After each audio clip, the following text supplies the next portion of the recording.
Hey guys, so today, I got my little list here so that I don't forget my train of thought. I wanted to make a super concise video just touching on 3 main topics when it comes to music theory and learning how to read music. Those 3 things are going to be pitches, octaves, and letter names. That's essentially the alphabet to this language of music that we need to know in order to write, read, all that fun stuff. So let's get started. My goal with a lot of these music theory videos is to keep everything pretty short and concise and to the point, especially within one video at a time, just because I feel like when we try to overwhelm our brain with learning too much stuff at once, it's really hard to retain information. I mean, of course, you can like rewind this video and watch it over and over and over and over again, but I think it's good to just kind of subdivide everything into little topics. So that's why today I only want to focus on those 3 things that I mentioned, which are the pitches, the octaves, and the letter names. So continue watching. In Western music, we have 12 distinct pitches. And right now I'm going to insert a little diagram of a piano I drew just to show you these 12 pitches. So pianos consist of these same 12 pitches, just placed in multiple octaves, which is why when you see a big 88 key full-size piano, you see the same repetition of these 12 pitches. It's a pattern, right? So basically what that means is the reason why we see a piano that has more than 12 keys is because the 12 keys are being repeated. And within these octaves, you can play different notes, either higher or lower. So here I'm going to insert a giant 88 key piano, just so you can see what I mean. And the octaves are divided up so that you can see that repetition in pattern. Great, so now that we've talked about those simple elements, now let's get into octaves. An octave in music, by definition, is the interval between one musical pitch and another with double its frequency. So in normal human terms, words to say, I'm going to start on the note C, and then I'm going to end on C, with the second C being double the frequency of the lower C, which means that the second C, or the C that I land on, right, is going to sound higher than the first C. And it's going to sound higher by double. Mathematic terms, frequency is like the vibrations when you hit the piano key and the string vibrates. So essentially the second C that I'm going to hit will double in frequency, will sound higher by 1 octave. So let's just play that. That's a C. I'm going to land on the C an octave up. So notice how they're the exact same tone, but just different pitch.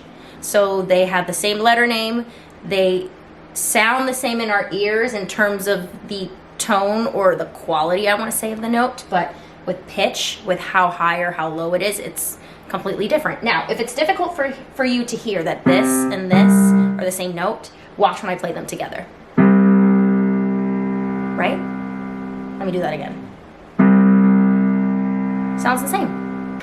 Now what I'm going to do is I'm going to play this C and this C and play all the notes that are within that octave. So it's going to be, follow along.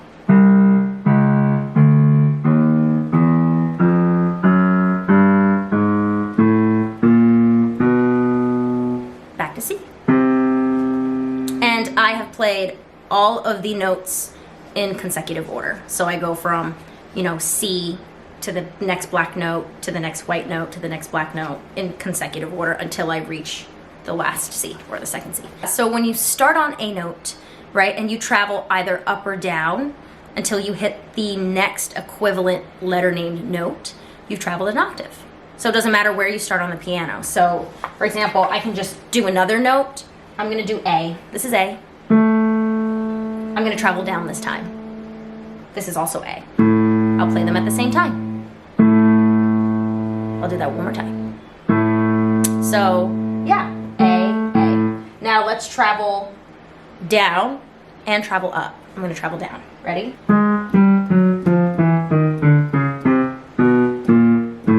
So, this is half the frequency of this A. This is double the frequency of this A. So it's all math. I hate math, it's annoying, but it's just basic math. You can't run away from that when it comes to, you know, this stuff. So now I'm gonna travel up, starting with this A. I'm gonna travel up an octave till I reach the next equivalent A, with double the frequency of this, right? So the next A that I'm gonna hit is going to be double the frequency of this. It's gonna vibrate at twice the amount of times the string. It's going to sound higher, and for all intents and purposes, basically that's what it means. It's going to sound higher. So let's start on A, and I'm gonna move up.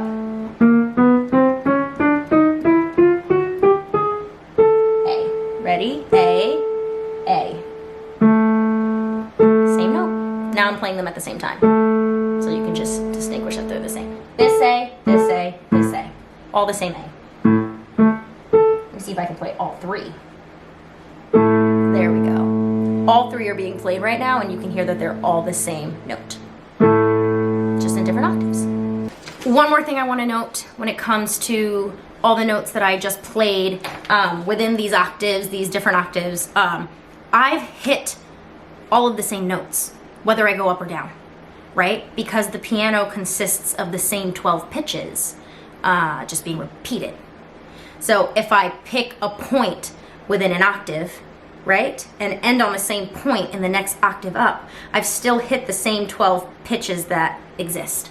That's very important to note, right? Doesn't matter what the starting note is. As long as you end on the same note that you start with in another octave, you've hit all 12 pitches. Now, you can also travel more than an octave, clearly. So this is, right, let's say this is C again. This is C. And let's say I hit C here. This is much higher, much higher than the C. And we've traveled 3 octaves to get to this C, right? Our first C is here, and the C that I've landed on is here. That's 3, because this C is in 1 octave. We've skipped over this C. We've skipped over this C. And this is the C we land on. So I've skipped over octaves. If we look at the white keys on a piano, we only use letter names, right? We use those letter names that I signified before. A to G, back to A. Or C to C, D to D, whatever. That's with the white notes. With the black notes, you're gonna notice these little symbols. They're called accidentals. There's sharps and flats. These little accidentals are gonna indicate which direction you're going from your starting pitch, your starting letter name.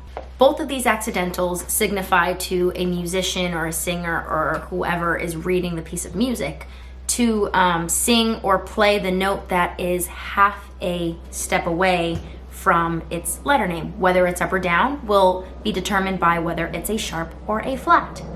I'm gonna do another video on accidentals and enharmonic equivalents. I want to put those 2 elements together in a video, so I'm not going to really expand much on that, but this is just to kind of give you a brief little introduction as to what accidentals are and how letter names and accidentals work together, because when you look at a piano, we only use 8 letter names. 7? I can't count. A, B, C, D, E, F, G. 7. Yes. Okay. I hope you enjoyed. Thanks for watching. Like, comment, subscribe, and until the next video.